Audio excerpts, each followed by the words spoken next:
Proceed.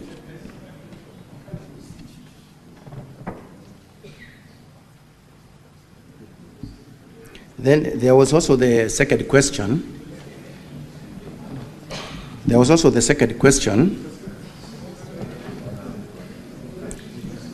Honorable Senators, I think we are doing pretty well now. We are doing very well. What is your intervention, Honorable Mugatana? Now, IG, the reason why you are attracting a lot of intervention is because you do not want to open up and just tell the senators exactly what happened. We are here to hear the truth. Just give us the truth, and there'll be minimal interventions. Proceed. Mr. Speaker, I have a lot of respect for the current IGP, in fact, a very professional police officer, but I wanted to remind him, the Constitution has given us, under Article 238, the principles of national security. Mr. Speaker, on 238(2)(c), it says, in performing the functions and exercising their powers, national security organs shall respect the diverse culture of the communities within Kenya. And Honorable Senator Ojwang has said, to imply suicide from his cultural background, it is attracting a huge stigmatization of that family. So I'm inviting the IGP to offer an unconditional apology to the Senate in view of the post-mortem report that has been made public. And then we proceed, Mr. Speaker. Yes, I think Mugatana is clear. IG. Thank you very much, Mr. Speaker, sir. It is true, as Senator Mugatana has said, that going by the report that you have gotten from my poll, that it is not true, he did not hit his head against the wall, but that is the report that we had from the word go. I tell my apology on behalf of the National Police Service because of that information.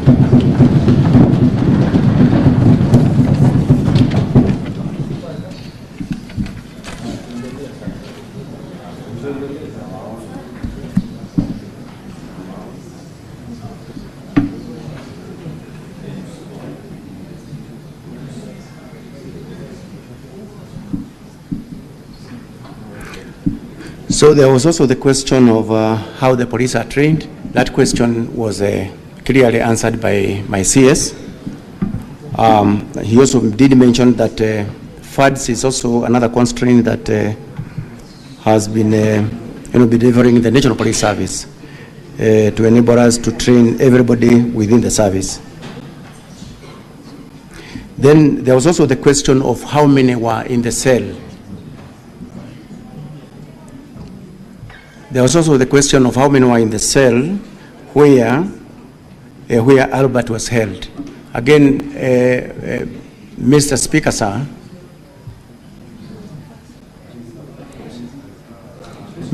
sir, this question again will also be answered very clearly in the investigations by the IPOA of how many were actually in that cell. The questions by Senator Omugeni.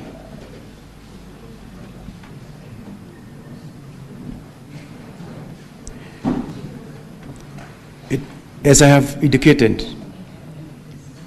I myself am a parent. My other senior level commanders, they are all parents. By losing Ojwang, it pains me, it pains them.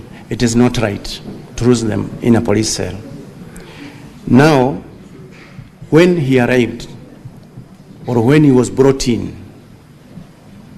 from Homa Bay, they were very categorical. He was given an opportunity what caused the death of this young man. To call his family back home. as I did indicate from my, That particular my statement that I was proceed to providing, apologize to the where he did indicate to nation. his wife that they had reached Central Police Station safely and he was safe. So that one confirms that when he reached Central Police Station, he was all right by his own statement to his own family that he was fine. So the second question is about why was Ojwang booked alone in the cells.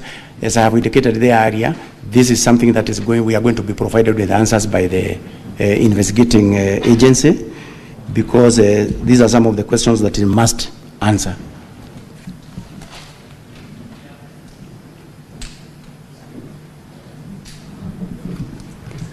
The questions that were raised by Honorable Senator Wabua. IG, you 2 minutes ago you're doing fairly well, but I can see there's a relapse. The question was, why was this young man booked alone in a cell? And your response, if I got you correctly, is that matter is under investigation. Yes. Really, is that your response? Yes. The matter is to establish the correct position. Senator Ojwang.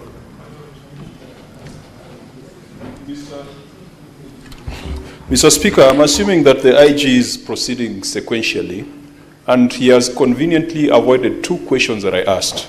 And that was why the Deputy Inspector General of Police is still in office when he was very quick to interdict or to give directives for junior officers to be out on the basis of the proximate cause theory. And I also asked a very specific question that came out of his submission, that there were other names. There were other 4 persons of interest. Are they alive? Or are they in a ditch somewhere? Are they at City Mortuary? He's supposed to tell us that if he's going sequentially. Thank you, Mr. Speaker. Proceed, IG. In regard to the question that was asked by Honorable Senator Ojwang about whether to reassure the House that all the 4 that were mentioned are alive. I'm going to give an answer, but the rest of the details will also be provided for by the DCI. To say this, there was one suspect who was arrested, and by that time he had been placed at Kamukoji police station. When the file went before the ODPP raised issues that needed to be covered. Thereafter, the suspect was set free until such a time when the file goes back to the ODPP and he gives his recommendations. As for the rest, none of them had been arrested. So we believe they are still out there.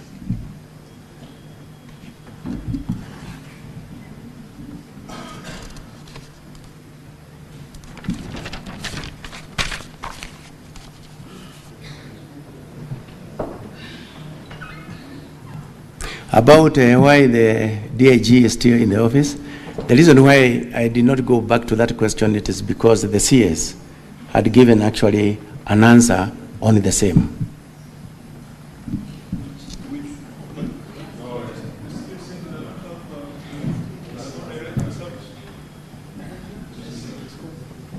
He did respond.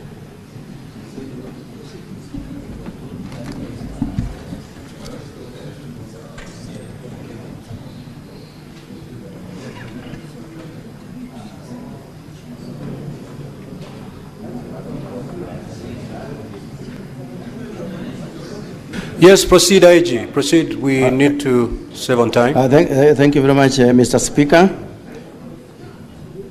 So that question of why Ojwang was booked alone in the cells, as I have answered right now. No, we are now, saying. Honorable Senators, the IG has responded to that question. His answer may not be satisfactory, but it's an answer. That is what he replied. Proceed. Thank you, Mr. Speaker, sir. The questions that were raised by Honorable Senator Wabua.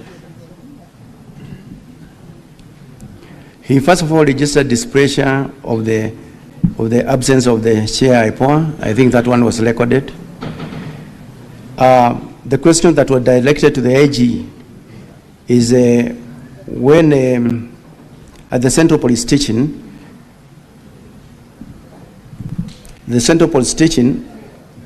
Albert was booked again alone in the cell.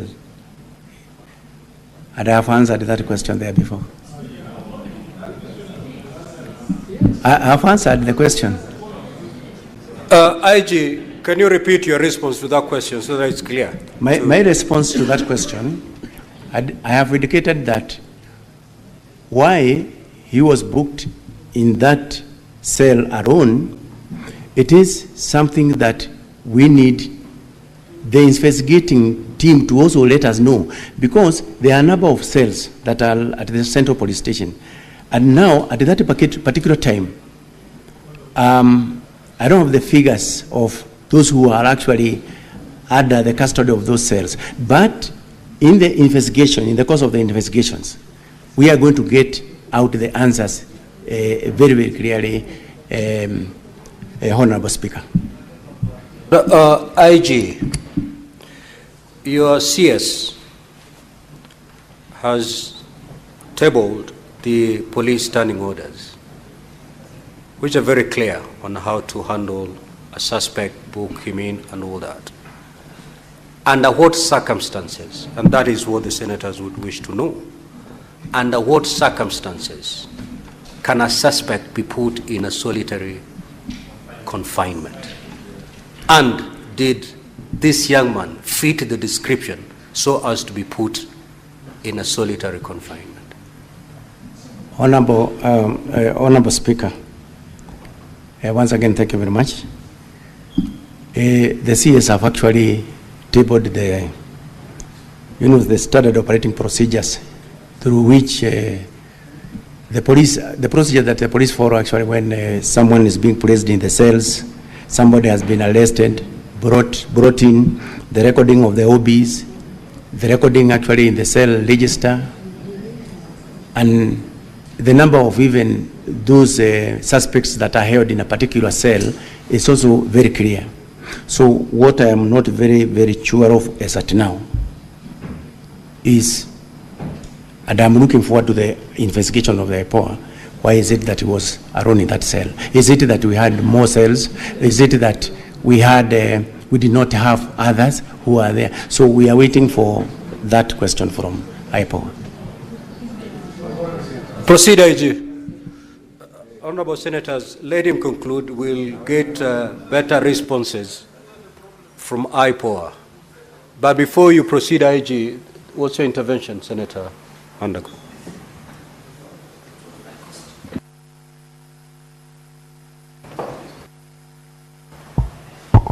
Thank you very much, Honorable Speaker. I just needed some small clarification, Honorable Speaker. I thought in the morning I heard the IPOA say, in the progress they have made, they have also recorded a statement from one of the detainees. And maybe the clarification is, was that detainee in the same cell with Ojwang? So that the question of whether Ojwang was actually in the cell alone. There was also the question can we of how marry many were the in the two? cell. Because IPOA is here and police. Would you, having put that communication to the Yes, public, proceed, IG. that the young man hit his head on the wall and died, would Then you there was withdraw also this that question, particular communication? Again from Honorable Senator Wabua, which he asked, how did the OCS did the OCS confirm Albert Ojwang was fine when he was booked in? So again, that question goes back to the earlier question that I had answered, that when he reached the police station, when he was brought in at the Central Police Station, he was given an opportunity to talk to his spouse, where he did confirm that they had arrived safely and he is fine.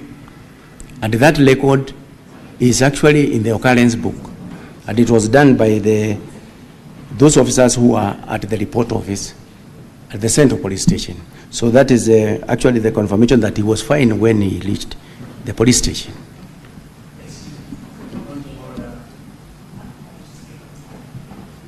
Certainly, it cannot be a point of order, Senator Onyonka. You may put forth your intervention. Thank you. IG, there's a gentleman who was the OCPD of that police station at Central, Mr. Benjamin Talam.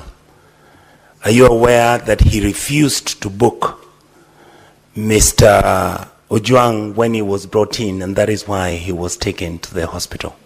And in today's newspaper, he said he refused to accept him because the condition in which he was in, he would not have been accepted into the cells according to his training. Mr. Speaker, sir, according to the information that I have, the late Albert Ojwang was booked in at the police station, Central Police Station, at 9:35 hours in the evening, and placed in the cells. Then the OCS, who is responsible for that station, was informed of the same. So the other one from the Honorable Senator, that one I'm not aware.